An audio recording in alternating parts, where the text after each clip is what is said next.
some fun, Jenny. Look, what is it? Come on, let's get out of here.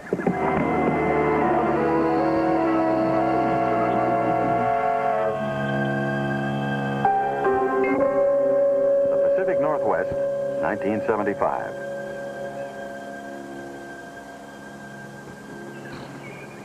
Here in this forest, investigators have discovered a set of very strange footprints. Human-like footprints, about 18 inches long and 7 inches wide. The footprints of a giant.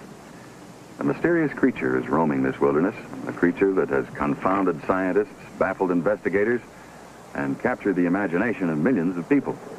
We've all heard of the reported sightings of this creature, a creature most of us know as Bigfoot.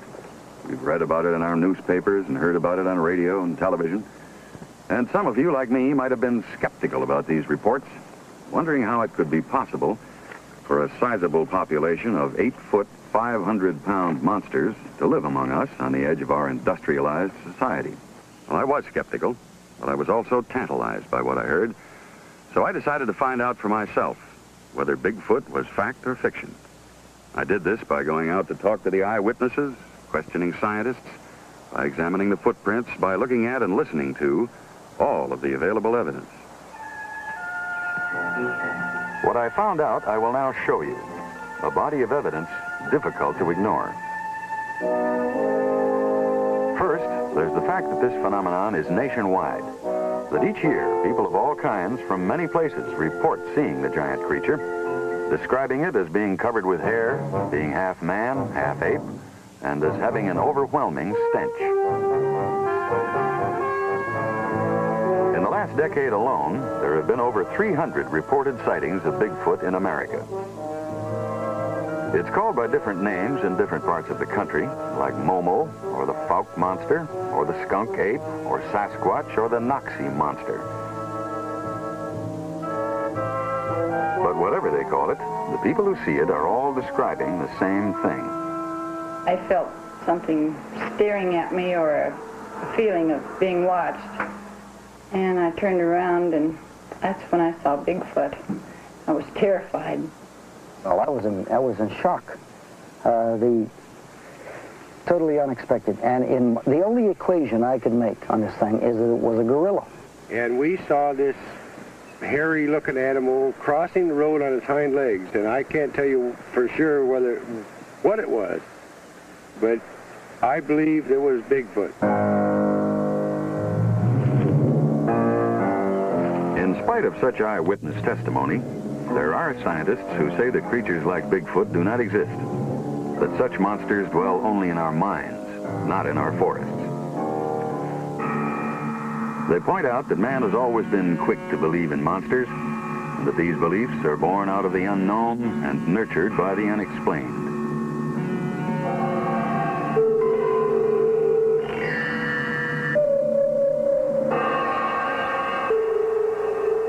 But even these scientists agree that some monsters have had a basis in fact.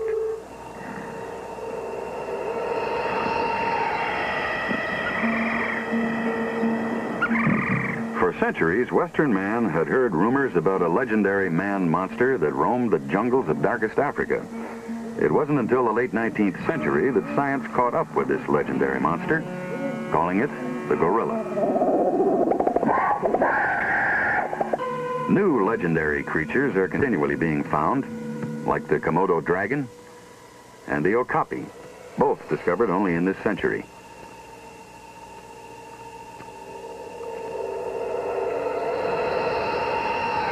The giant panda was not discovered by Western scientists until 1937.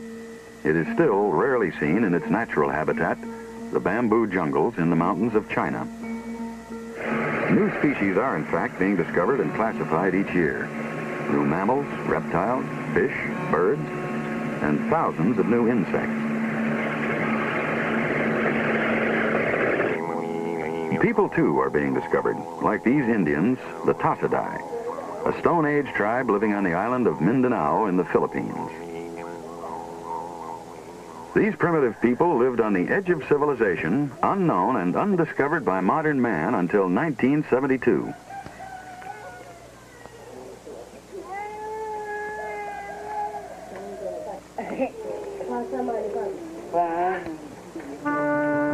Closer to home is the story of Ishi, the Dawn Man of Redding, California. This sole surviving member of an otherwise extinct tribe of American Indians, the Yahi, lived in the forests nearby Sacramento without modern man's knowing it. When he emerged out of his Stone Age isolation in 1912, he was living proof that creatures like the Bigfoot could live among us without our knowledge.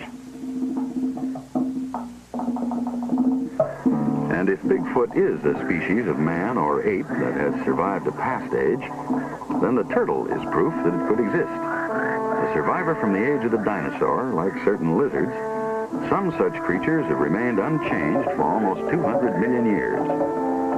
The crocodile is another reptile that has survived the ages. More proof that creatures from the past are alive today.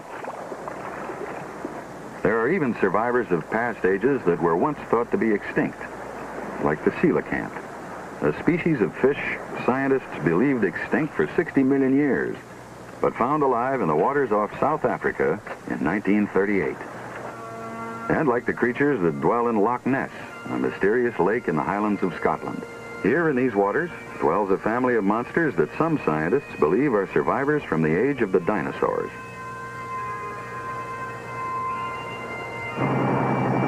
The Loch Ness Monster has been reported seen by thousands of people, by tourists, and by the villagers who live around the lake. And yet for years, the scientific establishment has denied the possibility of the monster's existence. Denied it even though its history goes back to the year 565, when a saintly monk first wrote about his encounter with the creature. Denied it even in the face of contemporary accounts, like that of the Reverend Father Brucey. We were standing on the jetty by the boathouse, just on the left there, and looking across to the bay, we saw a sudden tremendous turmoil in the waters, and without being able to see anything, what was causing it. And suddenly we noticed this huge black head moving along 7 or 8 feet out of the water, very, very slowly, coming towards us in diagonal direction. And then after about 15 seconds it went down, but we never saw any humps, but it was very exciting while it lasted.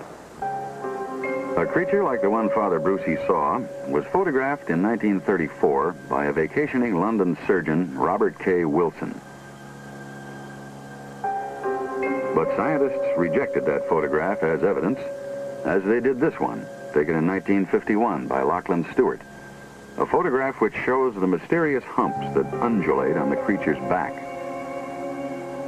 This picture, taken in 1955 by Peter McNabb, was similarly rejected, even though it clearly shows the creature nearby a familiar landmark.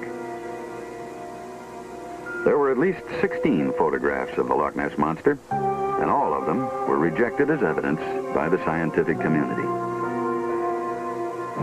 It wasn't until this man, Tim Dinsdale, took his motion picture film of the monster that some scientists began to take notice. It was in 1960. Dinsdale, an aeronautical engineer, took this film with his 16mm spring-wind camera using a 135mm telephoto lens. He submitted the film for analysis to the Joint Air Reconnaissance Intelligence Center at the British Defense Ministry.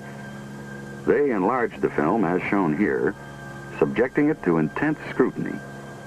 Their conclusions? That the film is of a living object, that it's moving 10 miles per hour, and that it's 6 feet wide and 5 feet high. Dinsdale's film of the creature encouraged a new breed of monster hunters. Starting in 1962, the Loch Ness Phenomena Investigation Bureau brought a long-needed expertise into the search. They kept cameras pointed at all times on strategic parts of the lake. Their major achievement? This film, taken by Richard Rayner in June 1967.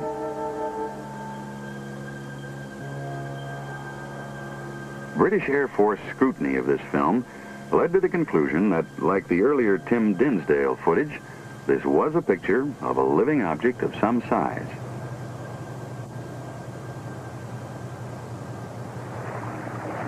In 1969, for the first time, the monster hunters took their cameras underwater, in submarines. But the unusually peaty and murky darkness of the loch's waters closed off all possible visibility. The submarines were considered useless and were withdrawn.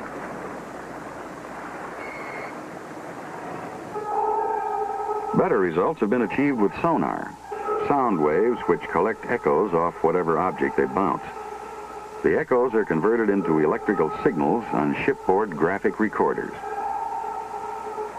3 times, in 1969, 70, and 72, research teams acoustically exploring the depths of Loch Ness have had contact with large moving objects. Objects which some claim are the Loch Ness Monster.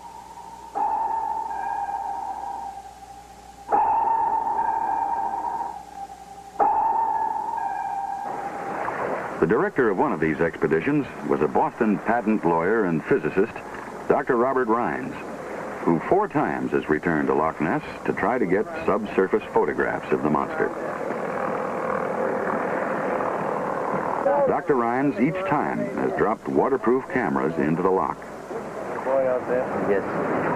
Well, that's right on the edge of the slope. It's in about 60, 65 feet of water. It's going down. Okay. What we'd hoped to do was to lower this there and have this sink into the silt and so forth.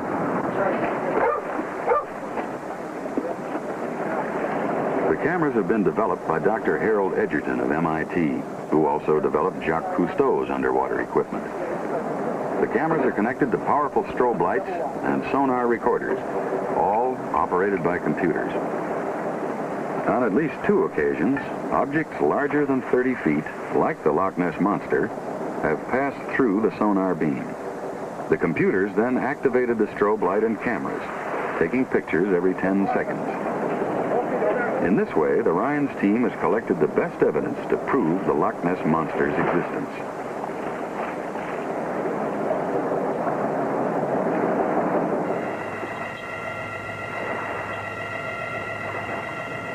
From 100 feet below the surface, they have achieved dramatic photographs, while at the same time recording sonar tracings. Tracings which indicate the passing of 2 large marine animals. On the sonar tracings, even the oft-reported mysterious humps of the creature registered. The photographs are close-up dramatic pictures of a fin, about 8 feet long and 4 feet wide. The fin of the Loch Ness Monster. What is it? Tim Dinsdale, who has interviewed almost every living eyewitness of the monster, has an idea. Then you get this tremendous body. The forward limbs, I think, are rather smaller than the rear ones. These curious humps, of which I think there are 2 basically at the pelvic and the shoulder girdle, and this region in between seems to be able to change shape. People have seen the back changing shape. They've actually watched it. And then right up the back end, you have, I think, a tremendous swimming tail, like a crocodile's tail, which is used to propel the thing through the water. This mock-up, based on eyewitnesses' descriptions and the various photographs, suggests that the Loch Ness Monsters are a family of plesiosaurs, animals believed extinct for millions of years. As we learned with the coelacanth, extinct is not as final as it sounds. Some scientists now believe Loch Ness is home to 30 or 40 such giant creatures, creatures the local people refer to as Nessie, a harmless monster. Unless one considers the tragic accident that befell British speed champion John Cobb. Attempting to set a new record on water, Cobb took his boat, the Crusader, onto Loch Ness in 1955.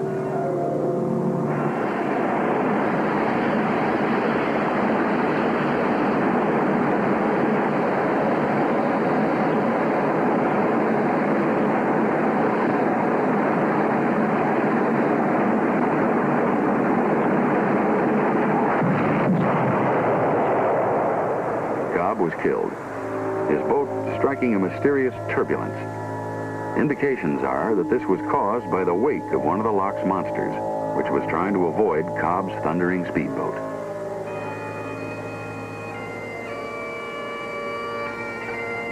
Once rejected by scientists and skeptics, The Loch Ness monsters are now believed to live in this lake, 24 miles long, 1 mile wide. But still rejected by scientists and skeptics are the giant monsters that dwell in the forests of North America.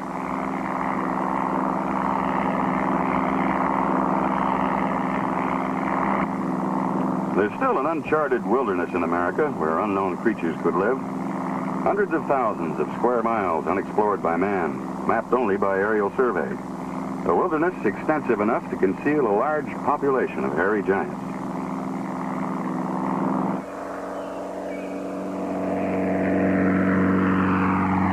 This wilderness is shrinking. Civilization is narrowing its boundaries. And as it does, our contact with the Bigfoot creatures becomes more frequent.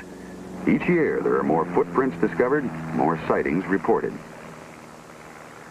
On the edge of the Oregon wilderness, in the Dalles, Bigfoot investigators have now opened an information center, not unlike what was done at Loch Ness, to keep abreast of the increasing reports of such sightings. What happened? Do you think you actually saw something or heard something? Okay, did it look like a man? Was it walking upright? Okay, how big do you think it was? Bigfoot, like the Loch Ness monster before it, is a creature that most people reject until they see it themselves.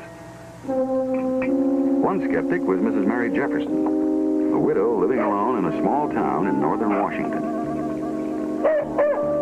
In late August 1973, she was distracted by the incessant barking of her dog.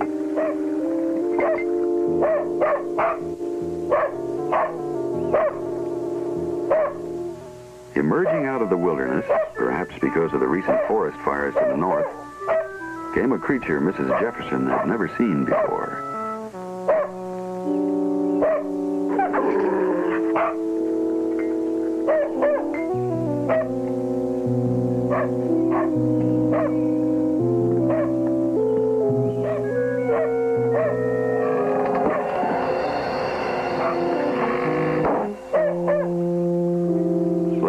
Investigation team discovered giant footprints where Mrs. Jefferson said she saw the monster, providing supporting evidence to her testimony that Bigfoot had walked in her backyard. He was 8 or 10 feet tall, and he weighed 700 or 800 pounds. Now, he walked upright like a man, and his hair, well, it was brownish, and it stood up on end. It was all tousled, and his face was just hideous, and he smelled.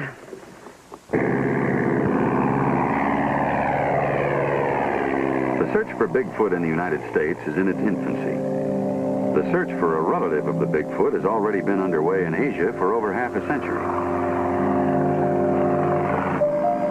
In the Caucasus and Pamir mountain ranges of Russia, scientists have found proof of a Bigfoot creature, which they call the Almista. In the nearby Himalayas, the highest mountains in the world, Western explorers and investigators have pursued the riddle of another elusive man-ape, the hairy giant known as the abominable snowman, or the Yeti. Part of the mountain people's lives for centuries, the snowman only became known to the West in the late 19th century, when British mountaineers began to attempt to conquer Mount Everest.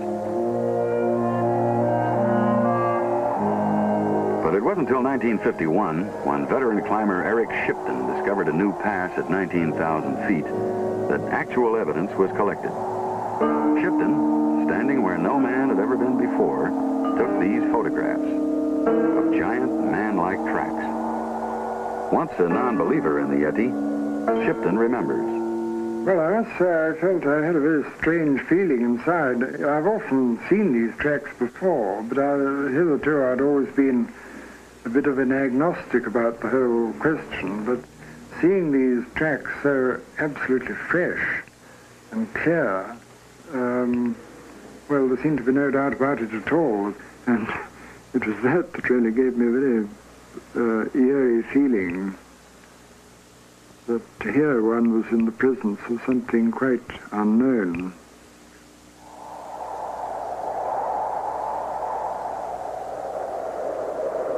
Although these strange footprints puzzled the scientific community, they reinforced the startling story told by a veteran explorer. Nicholas Tombazi of Athens, Greece, a photographer and a trained observer, had claimed he saw the abominable snowman on an expedition to Everest in 1925.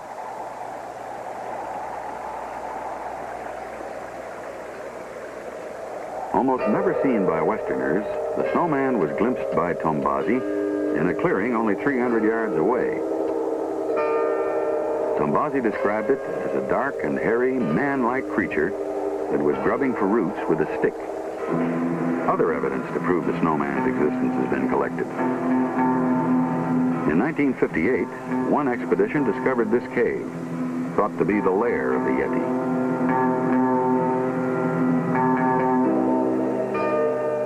And in 1961, another expedition came across what was believed to be the hide of a Yeti. Another discovered what was believed to be a Yeti's mummified hand,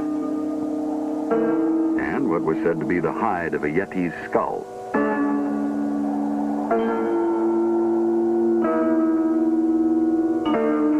Some anthropologists believe that the abominable snowman is a very primitive species of man.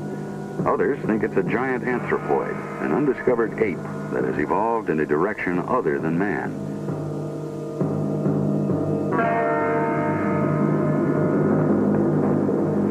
They believe that these giant creatures migrated from Asia to America thousands of years ago on what was once the Bering Straits land bridge, which linked Russia to Alaska. In support of this theory, there is the evidence of Bigfoot's continuous presence in Indian history, appearing in various forms on totem poles and paintings, and being called by different names, like Gilwick, Salatik, Oma, Bukwas, and Sasquatch. Part of the North American Indians' mythology from the beginning, Bigfoot was first encountered by a European in 1811. British explorer and mountain man David Thompson noted in his journal that while crossing the Rockies, he came across footprints made by a giant. Footprints whose great size, he wrote, could not have been made by bears. And in July of 1884, a British Columbia newspaper carried the account of the capture of a creature. A creature they called Jacko, whose description fits that of a young Bigfoot. Another early account of Bigfoot in America comes from President Theodore Roosevelt in a book he wrote about his days out west. The true story concerns two trappers on the Salmon River. It was in 1852. The trappers encountered the creature. Violence followed. One of the men was killed. Roosevelt wrote that he believed the story. In 1924, in British Columbia, a vacationing prospector, Albert Ostman, reported that he was captured and held prisoner by a family of 4 Bigfoot creatures. Ostman's incredible tale included observations that one scientist felt could only have come from a direct encounter with a large primate species. Ostman signed an affidavit before his death, attesting to the truthfulness of his story.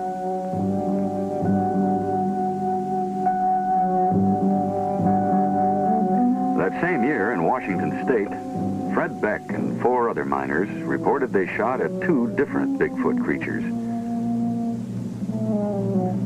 Later, Beck and his friends were attacked by an angry group of Bigfoot giants who tried to destroy their cabin by rolling large boulders onto the roof.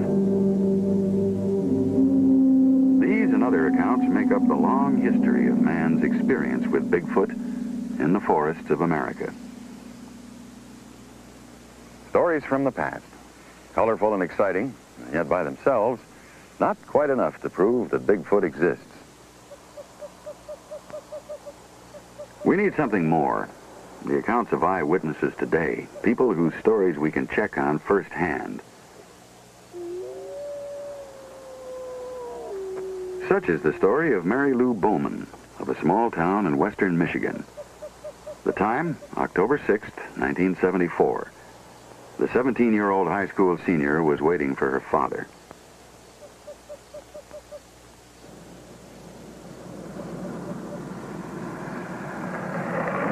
Don Bowman, a former high school football coach and now a respectable businessman, had never heard of the creature that he and his daughter were about to encounter, had no idea that the dark road ahead, beyond where his daughter stood waiting for him, held a promise of terror that would soon bolt up out of the shadows. How was your babysitting? Fine, except I didn't know they'd be on so late.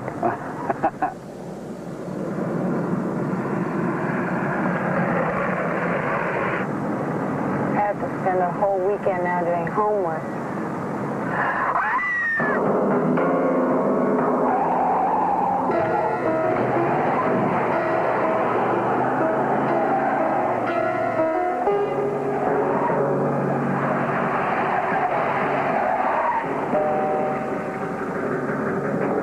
The next day, police found giant footprints in the dirt on the side of the road near the site of the accident. I know the animals that are here. This was something different that I had never seen before. A large creature, about 7.5 to 8 foot tall. It was grayish-black in color. And as it went away from me, I seen the backside of it, walking as a man would walk on its hind legs. There were 4 of us in the car when I was the first one to sight it. We pulled up on the freeway and pulled back for optimum viewing. Oh, I'd seen people from the same location and in about the same spot before. Humans up there. It probably was twice the size. And it was a dark, dark brown, just swaying back and forth, sitting on a rock. It moved more or less like a man, and it was about 6-7 feet tall and probably a blackish-brown color. And I couldn't see its face because it was running away from me across the road. And I actually, her and I both saw it disappear into the brush. Like I say, I was born and raised around here, and bears just don't walk on these hind legs that long.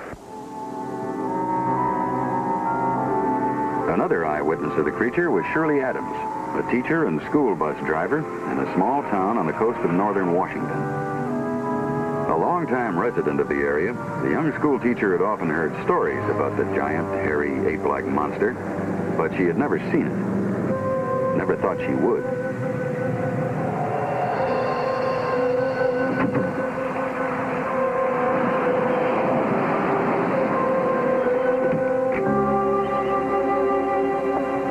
What Shirley Adams saw did not frighten her. She experienced, in her own words, an unusual pleasure at seeing a creature at peace with nature. She observed the hairy giant for several moments and considered it not in terms of fear, but in terms of wonder.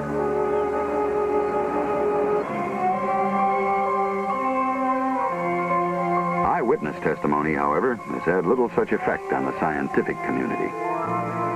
Eyewitness reports are not reliable. People can think they see things. Their minds can play tricks on them. But Dr. Tibbet, so many people have seen Bigfoot. Now, is it possible that they're all hallucinating? Look, see this skull? Now, that's hard evidence, something to test, to deal with. Bring me a bone or a skull or a carcass, and then maybe I'll believe in Bigfoot. Look, hundreds of law-abiding, respectable people have testified that they've seen Bigfoot. They've signed affidavits to that effect. They've even subjected themselves to examination under hypnosis. And yet the scientific community completely disregards such testimony. It's unreliable. Well, isn't it possible that science doesn't know how to use oral evidence? I mean, how to evaluate it, let's say the way the law does. Now, isn't oral testimony the basis of our judicial system? Well, I don't know. Science needs something concrete. Why, for instance, hasn't a hunter ever been able to find the remains of a dead Bigfoot in the forest? I mean, there have been so many people through the area where this thing supposedly has been seen, yet nothing. A valid question. To find out the answer, I talked to anthropologist Dr. Lawrence Bradley. Well, in reality, very few bones are ever found anywhere in the forest. When an animal dies, it's immediately eaten by another animal. This is the disposal service of nature at work. I go up in the woods in Oregon and Washington all the time, and I've never seen the remains of bears or even mountain lions. And these animals are in abundance up there. Well, Dr. Bradley, it's been suggested by some people that maybe the Bigfoot creatures bury their dead. That's remotely possible. If Bigfoot is, as some of us think, a humanoid, a species of animal more man-like than beast. But it is possible. Yes, but it's a proposition completely rejected by my colleagues. But then my colleagues completely reject the possibility of Bigfoot. Bigfoot, most scientists say, cannot exist. But Dan Malachny of Deer Lodge, Montana, disagrees. I don't care what other people think. I saw Bigfoot 10 years ago. I was with 11 other Boy Scouts at the time. And we were camping 18 miles south of Butte in the Deer Lodge National Forest. We had walked in to the forest about 5 miles that day. It's not over yet. We got another mile. John, did you get a new OA flap? Not yet. I started another hour's service. Oh, God, my boots are killing me. You're not the only one, man. They went down in there and they found the cars smashed. After setting up camp, Dan and his friends ate dinner and then sat around and talked, telling jokes until bedtime. The boys were all in their bedrolls and fast asleep by 11 o'clock.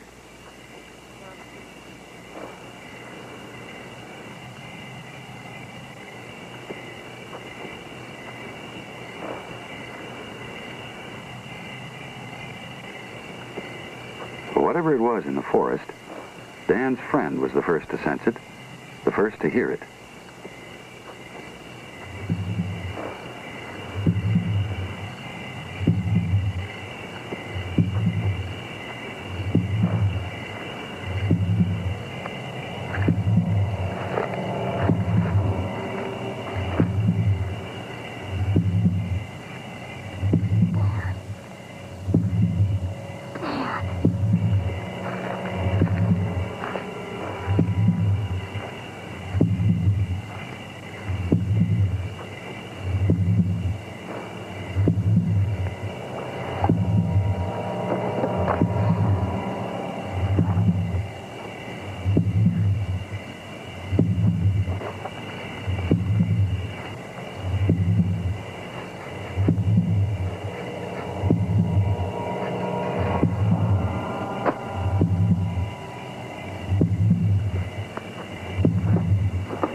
Dan and two other boys saw the giant monster.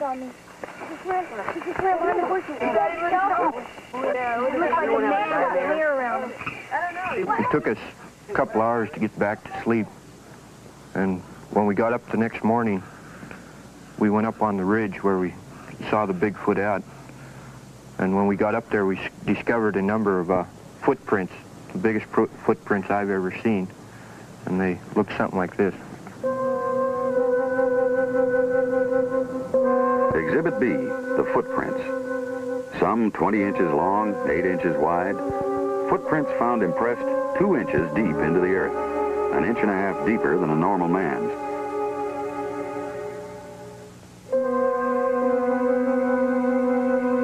Footprints that show that a giant walks here, moving on 2 feet as a man moves. Footprints that should be permitted to establish the existence of a creature, if, after all, fingerprints can be used to hang one.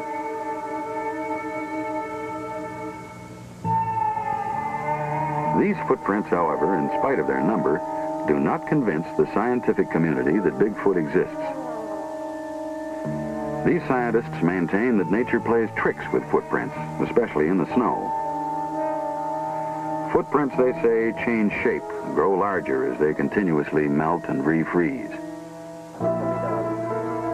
I asked Peter Byrne, formerly a big game hunter in the Himalayas, about this theory of distorted footprints in the snow. Shoot one. Small footprints do melt out. This is true. Footprint of a deer, say 2 inches across, may become 5 or 6 or even 7 inches across when it melts. But they do not melt with any uniformity. So that if you had a line of these footprints, the melted footprints of a small animal, they come out completely out of any uniformity, different shapes, squares, circles, oblongs, and so on. And I think it's ridiculous to suggest that a small animal and the melting snow could really make a Bigfoot track. Some believe that the giant footprints are made by bears, who, as they move, place their hind feet into the tracks of their front feet. I don't think this is possible. The footprints that I've seen are very definite. They're very definitely the foot of a large bipedal hominid, a humid-like creature with 5 toes. When you get an overlap, you get a confusion of toes and heels and so on. These are clear-cut footprints, and in my mind, there's no mistake. They could not be a quadruped.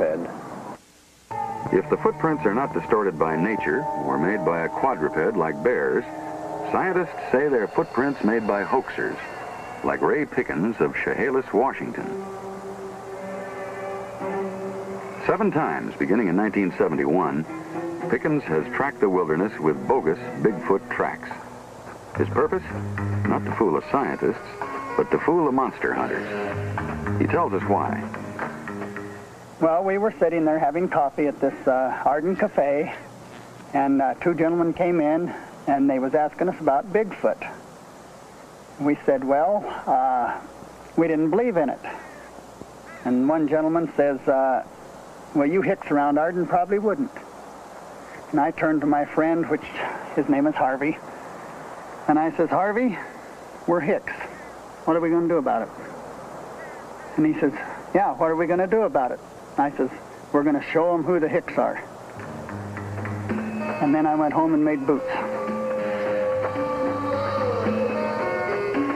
Hoaxers have fooled the experts occasionally, but anthropologist Grover Krantz of Washington State University insists that fakers could not have made all the giant footprints. There are a number of footprints that I've seen that are faked, and this can be done. But on the other hand, there are a few that show some characteristics that I think could not have been faked. This is one such footprint. This cast, I've drawn in the approximate reconstructions of the bones. This is a crippled individual where a couple of bulges have extended out between adjacent bones on the outer edge of the foot. If this had been a human foot, these bulges would have been farther back, but they're shifted forward, making the heel longer and the front of the foot shorter. This is exactly what is required for a foot that's going to carry perhaps an 800-pound body. Now, I don't think any faker could have thought of it and figured this out and adjusted his footprint accordingly. A fake footprint is just simply an expanded, enlarged footprint or enlarged copy of a human foot. With this convincing background, I now thought it best to talk to a trained observer who personally discovered such giant tracks, like newspaperman Ed McLarney of Stevenson, Washington. I turned my head and looked in the direction Marv was pointing. Down below us, for as far as the eye could see, were 2 sets of tracks coming parallel up this terrifically steep ridge. They crossed the road. We walked up the road just a little bit farther, and they crossed the road right in front of us. Big, big tracks. They were firm tracks, and obviously the kinds of tracks that people have talked about when they describe Bigfoot. And what was especially convincing was the terrific distance between footprints. I have got pretty long legs. I'm nearly 6'4", and I could not, in trying to stretch my feet, could not duplicate what we were seeing there. I had to jump from one track to another to duplicate the distance between tracks. In the first place, I do not think that any human being would have been physically capable of marching up that ridge in that deep snow. In the second place, that superhuman strength was required to do it.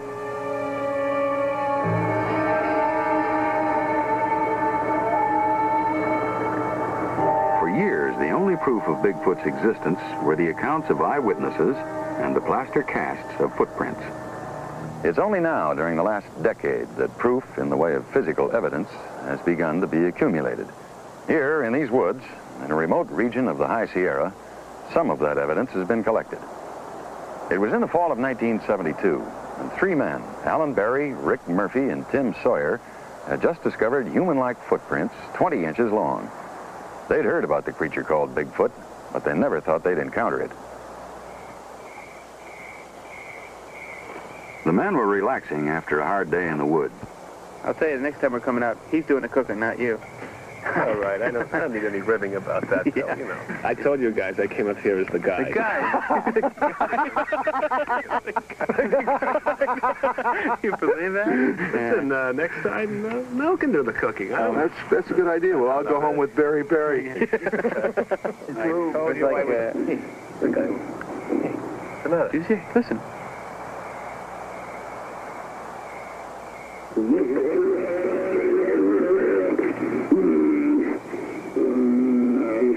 Sounds like my mother-in-law. Hey, don't joke around. Listen.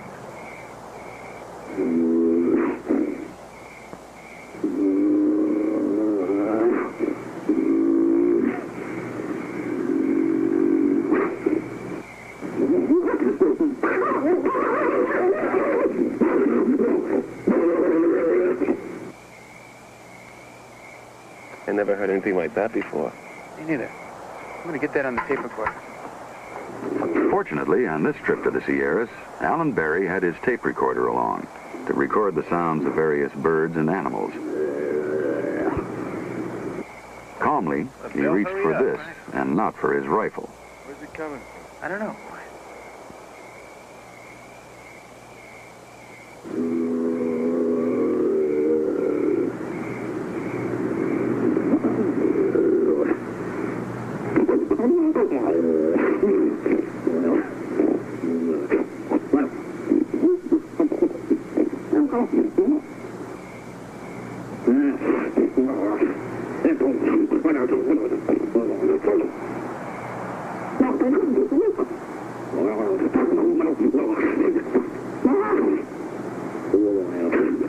Berry to Dr. Robert Sheldon. Not knowing what strange creature made these sounds, Dr. Sheldon subjected them to a rigorous computer analysis. How do you go about analyzing these tapes? The first thing we do is to digitize the sound into the computer. Digitizing consists of converting each second of sound into 20,000 numbers that are stored in the files on the computer. We can select any portion of this we'd like and do a frequency analysis on this portion. We've chosen the sound from the tape because it seems to have an unusual formant structure. Do you mean that you've picked just a certain part of this tape, one section of it? We've taken a section of this tape for analysis, much like a scientist might take a piece that he wants to analyze and look at it under a microscope. This particular sound that we're looking at has a frequency structure that's lower than the normal male human voice. For example, we could do a sample of your voice, and then we could compare the analysis of your vowel with the analysis that we have from the tape. You could speak into the microphone here, and we can record that into the computer. Just say ah. Ah.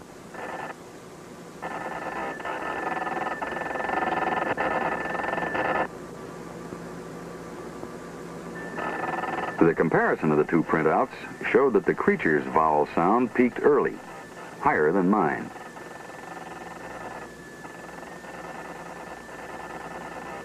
My sound edged out at a secondary, lower peak. I asked Dr. Sheldon what he could learn from these comparisons. Human male has a vocal tract on the average of about 17 centimeters long. This analysis tells us that based on the formant frequencies of this sound, we would have a vocal tract of about 25 centimeters long. I see, so that could give you some idea of the size of whatever creature made the noise.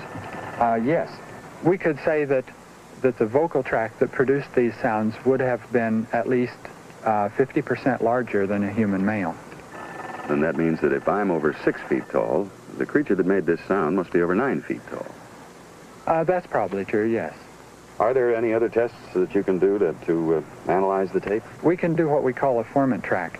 It's similar to a voice print. It's a newer and better way to do a voice print analysis on the computer.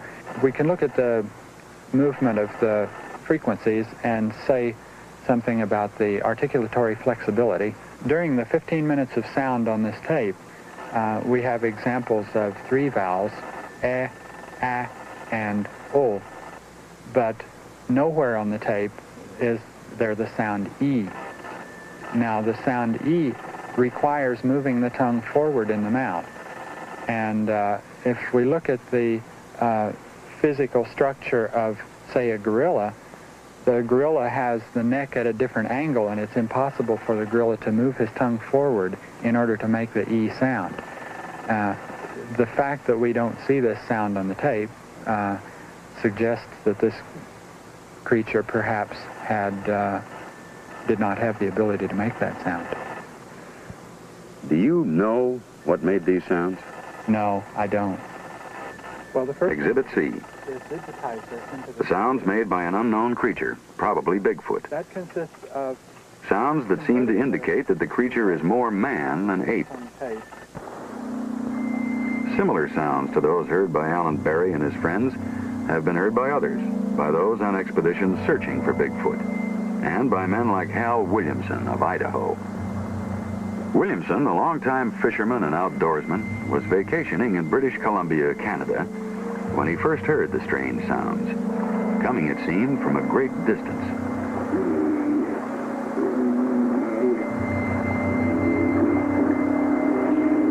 The sounds seemed to be coming closer, then suddenly they were upon him.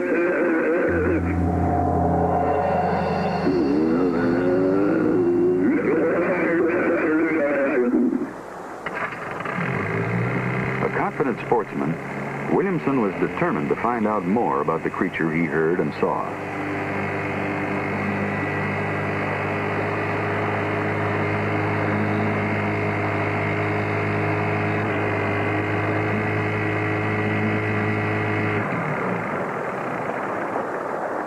The air was heavy with a foul odor, a stench Williamson later described as being, in his own words, one of the worst smells he's ever experienced.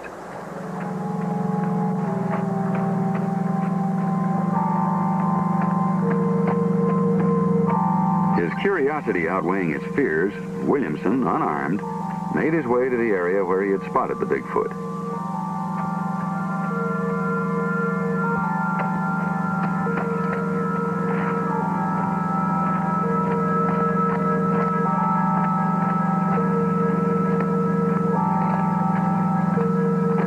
Silence now replaced the eerie screams of the giant creature. But the stench in the air told Williamson that the monster was still nearby.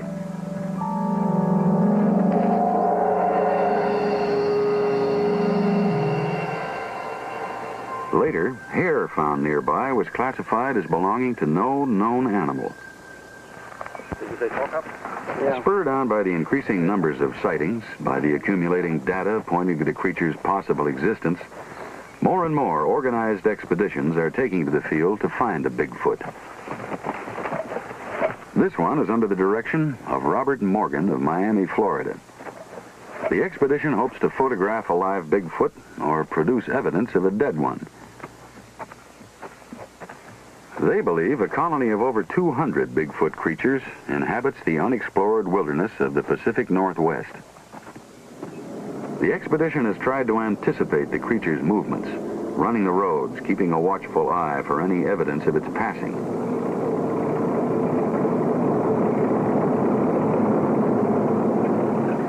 Thinking Bigfoot to be a nocturnal creature, they're prepared to penetrate the darkness of night with special light amplification viewing devices.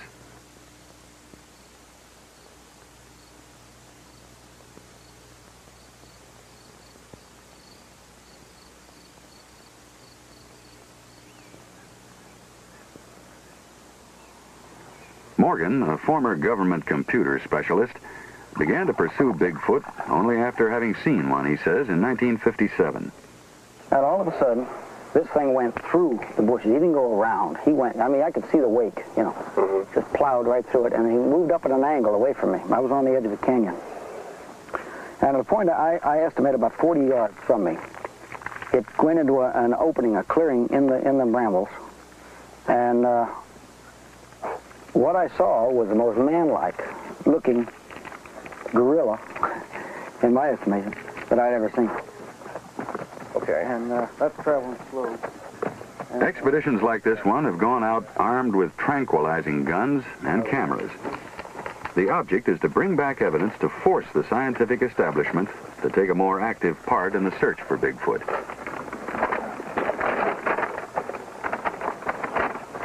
the fork in the road. One party that way, and we go up this way here. Okay. Pete, Ann, Ted, we'll see you in 3 days. Though it did not find a Bigfoot, this team did find hair and fecal droppings. Evidence found on expeditions like that of Robert Morgan's, and evidence found by chance by hunters and hikers, eventually finds its way into scientific laboratories like this one. Some of it has yielded interesting results. For instance, though some feces collected and turned in are found to be that of bears or other animals, others remain unexplained, unidentifiable, possibly from a creature unknown to science. Now, a great deal can be learned from droppings. For example, the eating habits of the creature, which in turn can help those who are looking for Bigfoot. Now, the Morgan expedition reports that examination of feces leads them to believe that Bigfoot feeds on roots and grass and berries and tree shoots. And therefore, in their search for Bigfoot, they are following the growth of these succulents. Now, samples of hair believed to be that of Bigfoot are frequently brought in for examination. And again, though most of it turns out to be that of bears or some other known animal, there is that occasional finding, a strand of hair that defies analysis. Not that of a bear, not a man or a coyote or a wolf, but of something unknown. Thank you.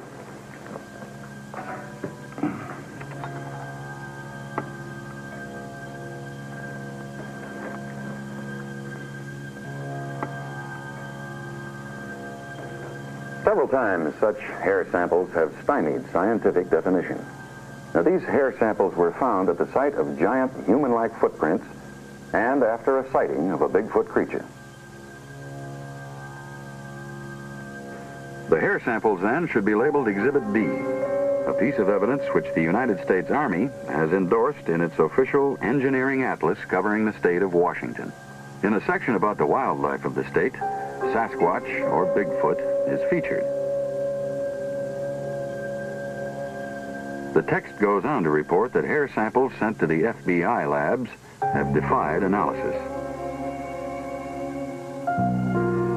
Exhibit E, the Minnesota Iceman. What might have been the only body of a Bigfoot ever found by modern man. At first, nothing more than a carnival exhibit, a rotting corpse partially visible in a block of ice.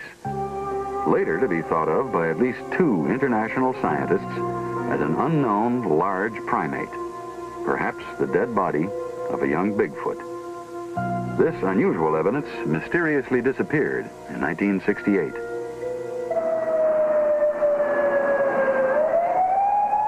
Next, I turn to an investigative avenue often taken by the world's police departments to get another, if unusually different, viewpoint of the creature's existence. A viewpoint that police departments in Miami, Boston, Los Angeles, and even Scotland Yard have called upon to help solve seemingly unsolvable crimes. I went to Peter Hurkos, the world's foremost psychic detective, at his home in Los Angeles.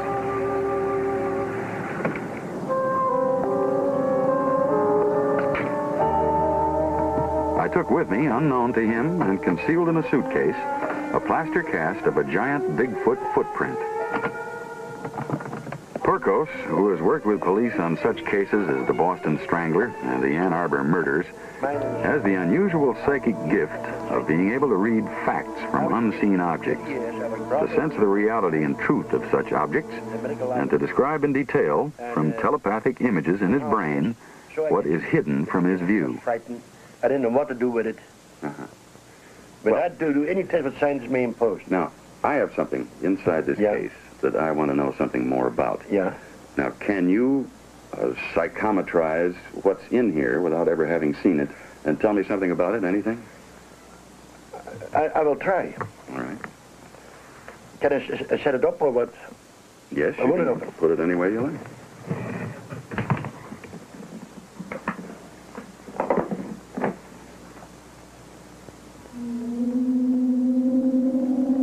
That's in half man, half animal.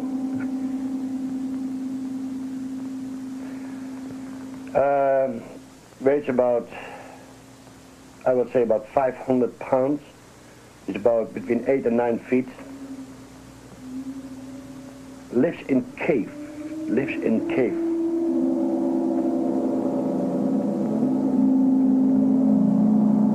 part of animals, the intestine in animals, eat, and also berries and green stuff. It's not a gorilla. It's like a man, strong chest and long arms, normal fingers like we have.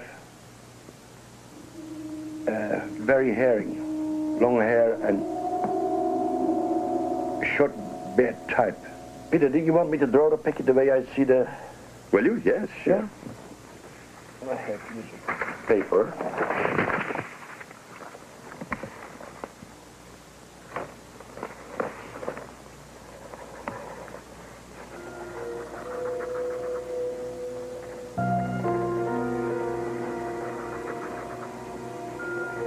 We've witnessed a dazzling display of Peter Hurko's psychic powers. Powers that not only determined what was in a closed case, but powers that said the object in that case was authentic, not a fake, that it was made by a living creature, by a Bigfoot.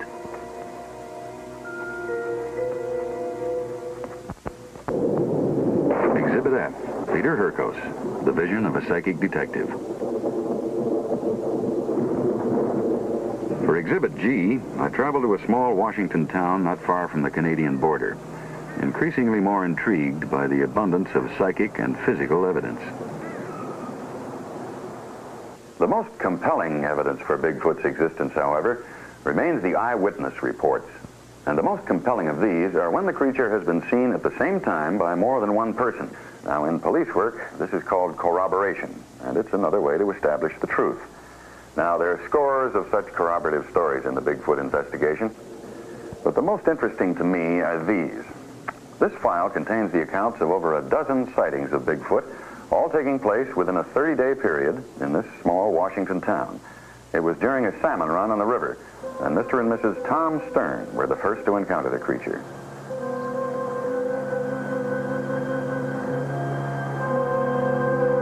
It was during September 1975. Great day for fishing. Yes, it really is. Say, by the way, what time's your brother coming over this evening? Oh, I don't know, fairly early. There's something wrong with this reel. That's the one you wanted, sweetheart.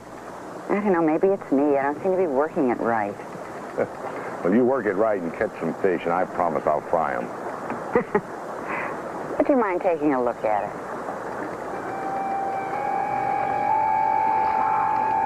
What is that?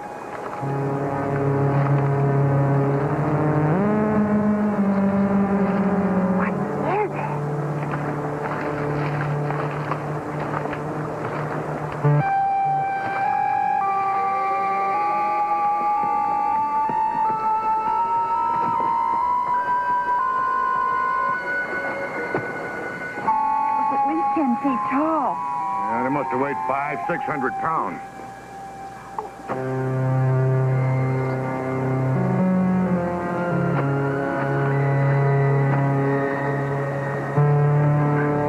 It's twice my stride. Mr. and Mrs. Stern's sighting of the hairy creature, backed up by their discovery of giant footprints, was to be followed by a more terrifying experience. December 12, 1975. Rita Graham was alone in the living room watching television.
10 more such sightings in the town within the next 3 weeks, the most dramatic of which took place in the early morning hours of September 16th, while 3 Indian youths were fishing on the Nooksack River. John Green, 31, a recreational director for the Lummi Indian Council, and 2 friends were taking turns drifting down the channel, trailing their nets, fishing for salmon.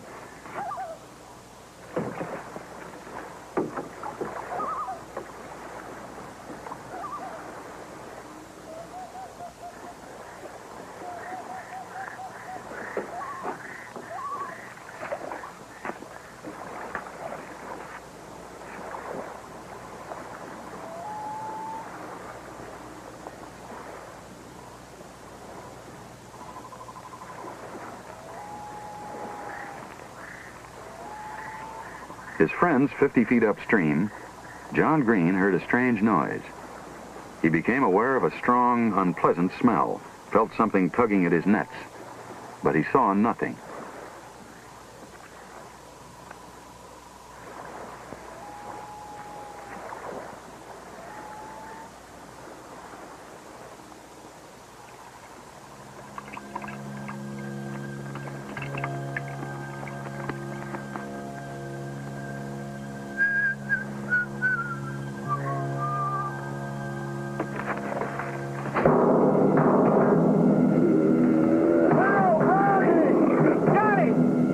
Are you okay? Hurry up! This way! Come on!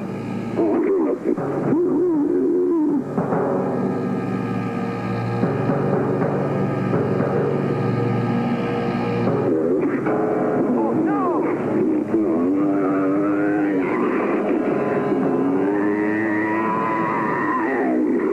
One town, a number of sightings.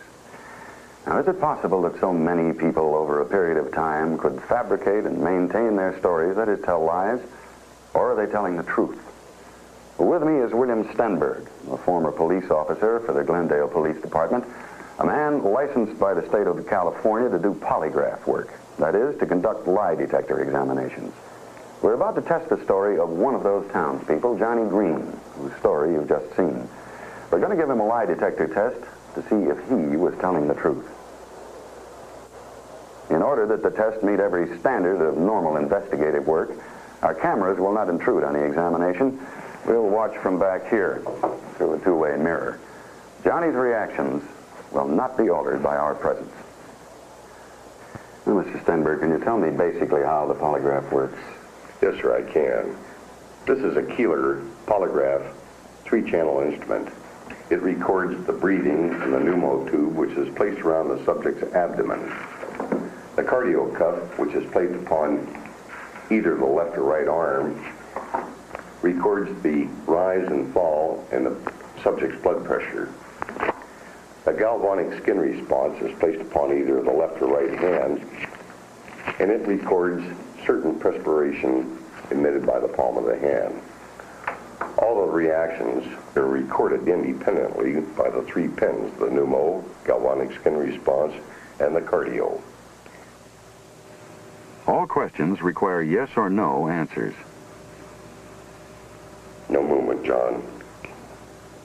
Test about to begin. Close your eyes, please, John. Is your true name John Green? Yes. You intend to answer all of my questions truthfully? Yes. Do you believe you saw a creature 7 feet tall standing in the water of the Nooksack River at 2:30 a.m.? Yes. Did you feel and see the creature pull on the tailboard attached to your fishing net? Yes. Did you see the creature in your light? Yes. Were you truthful to me when you described the creature 7 feet tall, heavy build, covered with hair and a head shaped like a gorilla? Yes.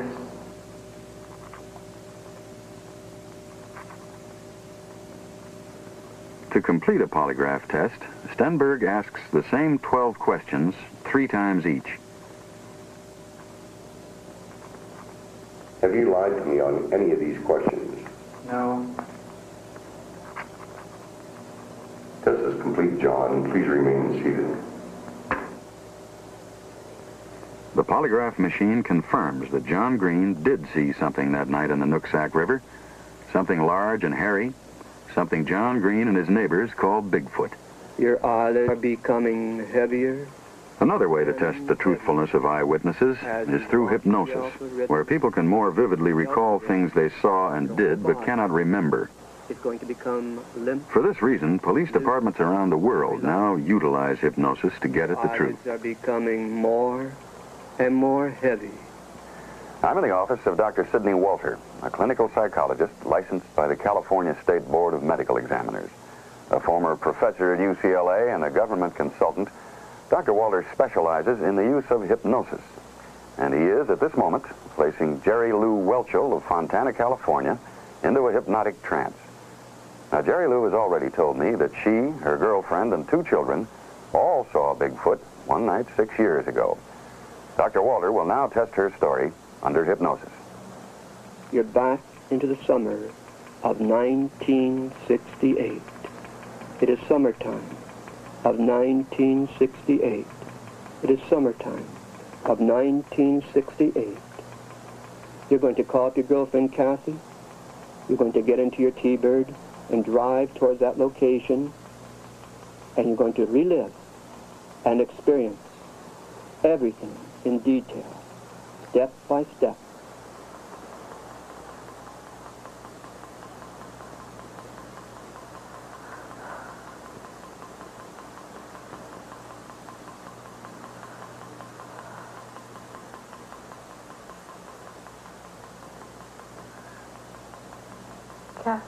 Kathy?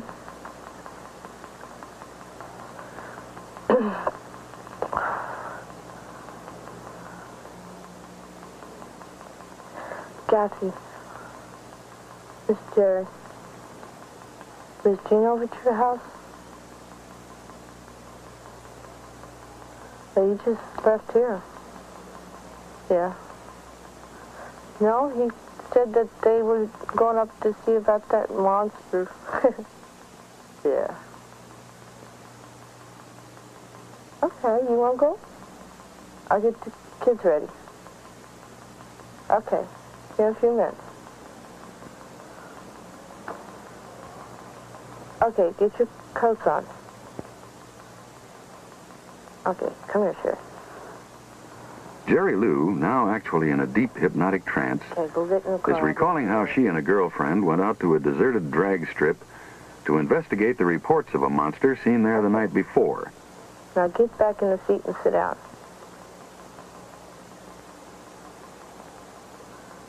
Is Kathy home?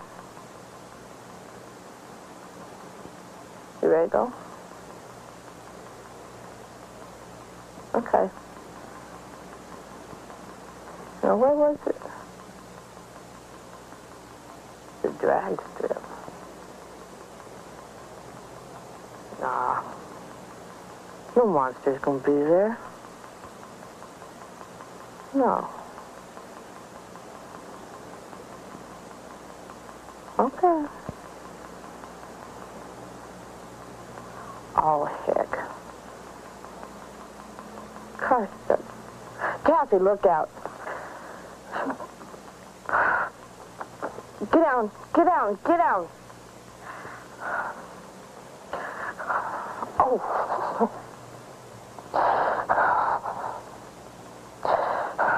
Oh. He's bleeding. I'm all right, I'm all right. Let's go to the police. Come on.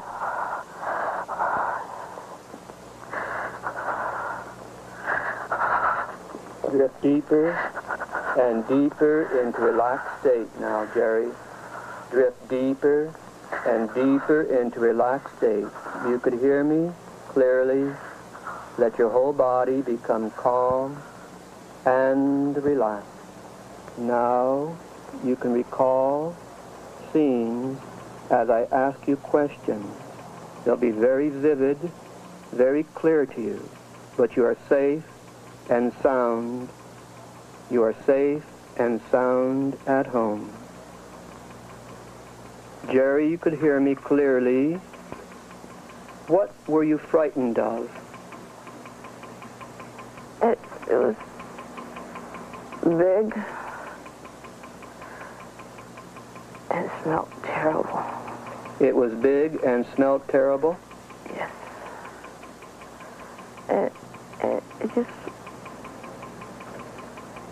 It smelled terrible. It smelled terrible. Can you describe what frightened you even more? Most of all, is it getting to the kids. It's terrible. It's terrible. It was like I can't explain it. It's just big, hairy, and it hurt me. How big do you believe it was? Using hypnosis as a tool to help us establish the truth, we have verified an actual eyewitness account of an encounter with Bigfoot. What part touched you, Jerry? Exhibit H, the still photographs. This one taken in 1965 in Oregon by an experienced woodsman, Zach Hamilton. And this one taken in 1974 in British Columbia, Canada, by an Ohio woman on vacation.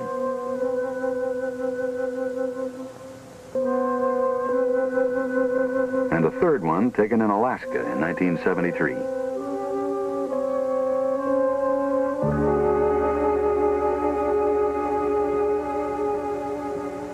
Pictures of the creature would seem to be all the proof that's needed to confirm Bigfoot's existence. And the most famous picture of Bigfoot is this one, taken by Yakima, Washington rodeo rider Roger Patterson in 1967 in Bluff Creek, California. Patterson took about 28 feet of motion picture film, the most controversial film of its kind. It startled the scientific world. Anthropologist Grover Krantz of Washington State University, Dr. Donald W. Grieve, a London scientist, and Dr. Dmitry Donsky, the chief of biomechanics at a Russian institute, all studied the film, and they could find no reason to doubt the film's authenticity. And John Napier, a primate biologist formerly of the Smithsonian Institution, also studied the film, and he wrote in his book that he too is convinced that Bigfoot exists. Famous film while on an expedition with a colleague. They were tracking down the giant, hairy, man-like monster. Patterson had been searching for the creature for 8 years.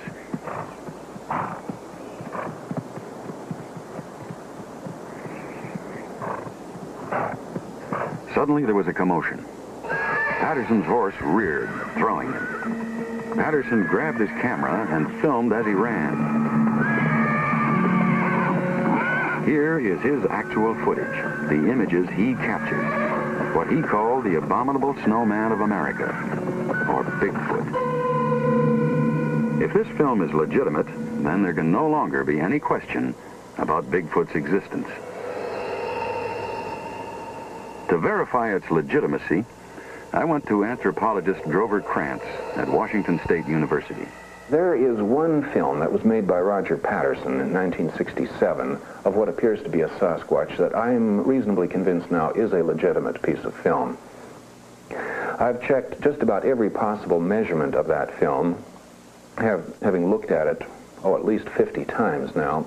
And I don't think there's any way Patterson could have figured this all out and faked it.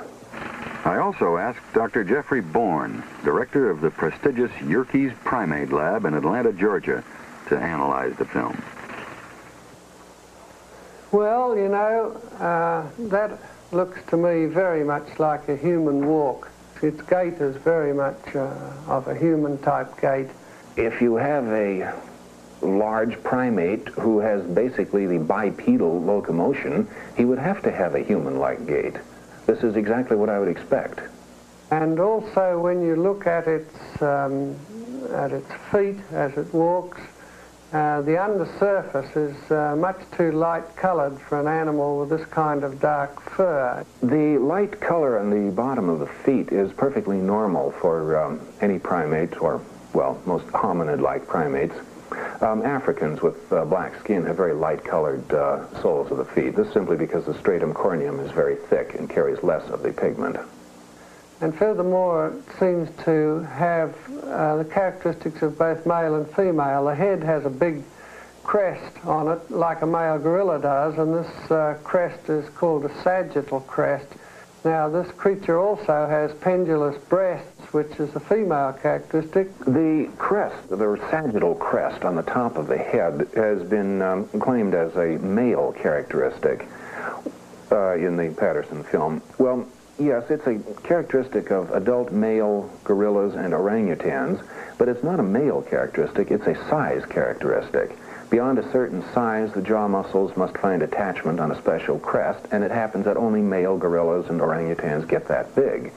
If there were a female primate of the 5 to 500-pound body size, it would have to be so big that it would have a crest as well. So it's not a male characteristic. And the breasts are covered in fur, and in all other primates, the breasts are actually either bare or very sparsely haired.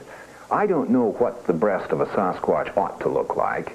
Of course, what's going on there is, in Patterson's film, the creature has a bulge here, which seems to be a two-part bulge, but it's not really very clear. This might not actually be breasts. These could be outpouchings from the trachea, which occur in many large apes, called laryngeal air sacs. Patterson, who died of cancer in 1972, swore on his deathbed that this film was authentic. His partner that day also swears that what you're seeing now is a picture of a real Bigfoot.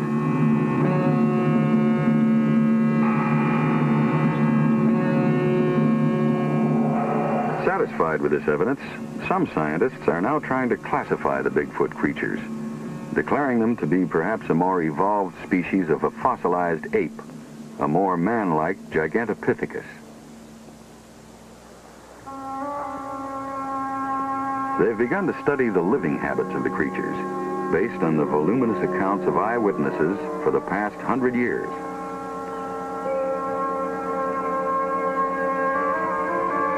They've determined that there is a large colony of the creatures, perhaps 200 of them, centered mainly in the Pacific Northwest. They're nomadic creatures who travel in small groups and oftentimes alone, following the food supply. They're mainly vegetarians, eating roots, berries, fruits, and nuts. Some have been seen, though not frequently, eating small rodents like field mice.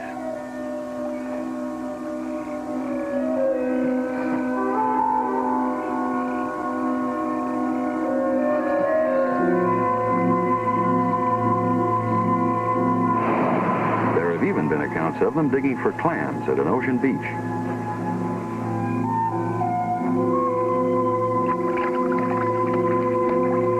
Bigfoot creatures have also been seen pulling fish from the streams and taking them from fishermen's barrels outside their homes.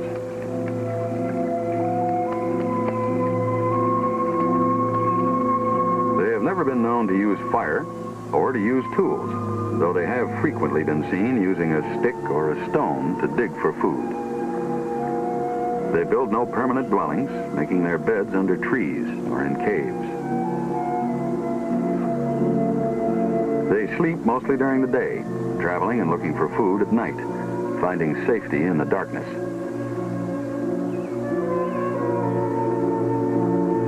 They have keen, animal-like senses, and they're quick to perceive danger.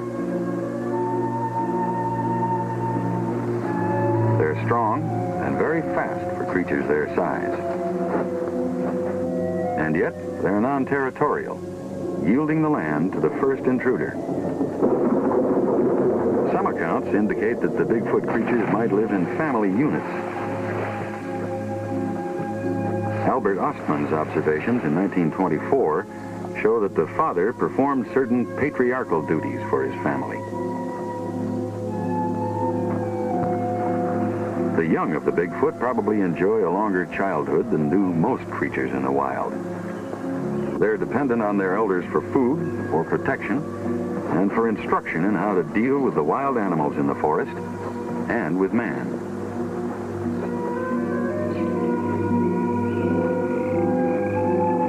themselves are not predators.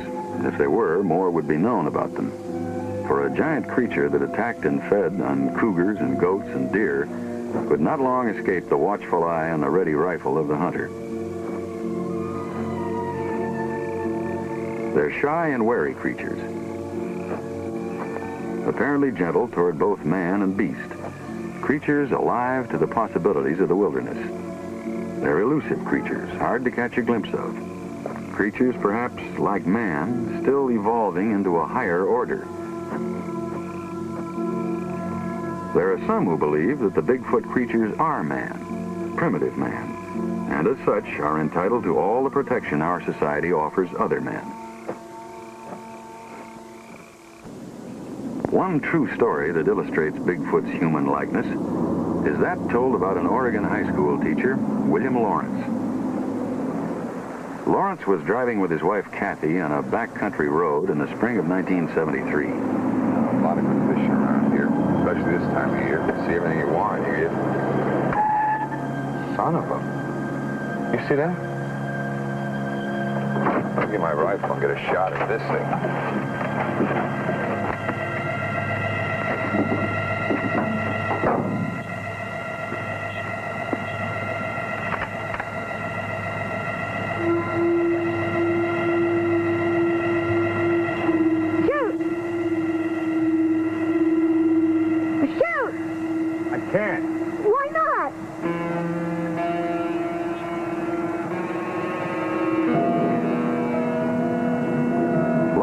Familiar with firearms, had made up his mind to shoot, like so many others before him who have had Bigfoot in their rifle sights.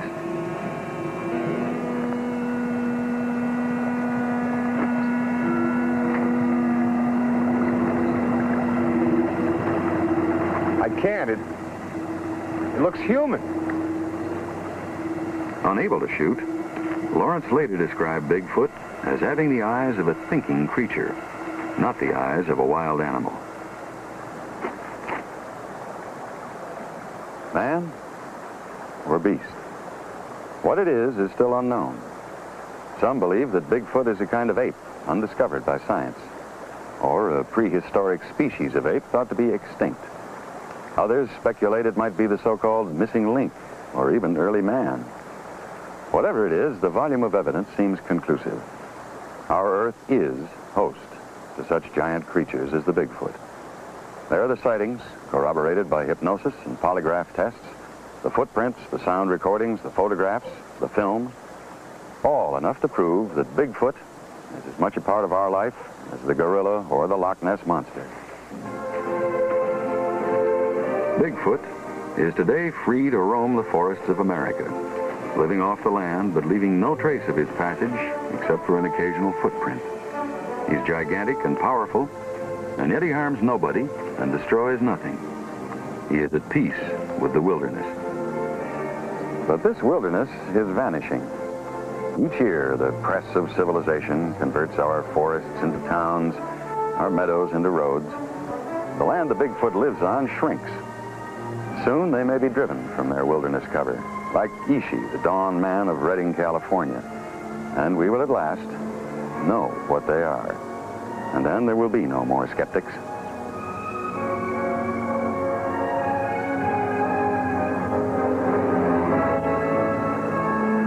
Man will continue to try to solve the mystery of Bigfoot, but as we do, let us hope that we will not destroy what we seek to understand.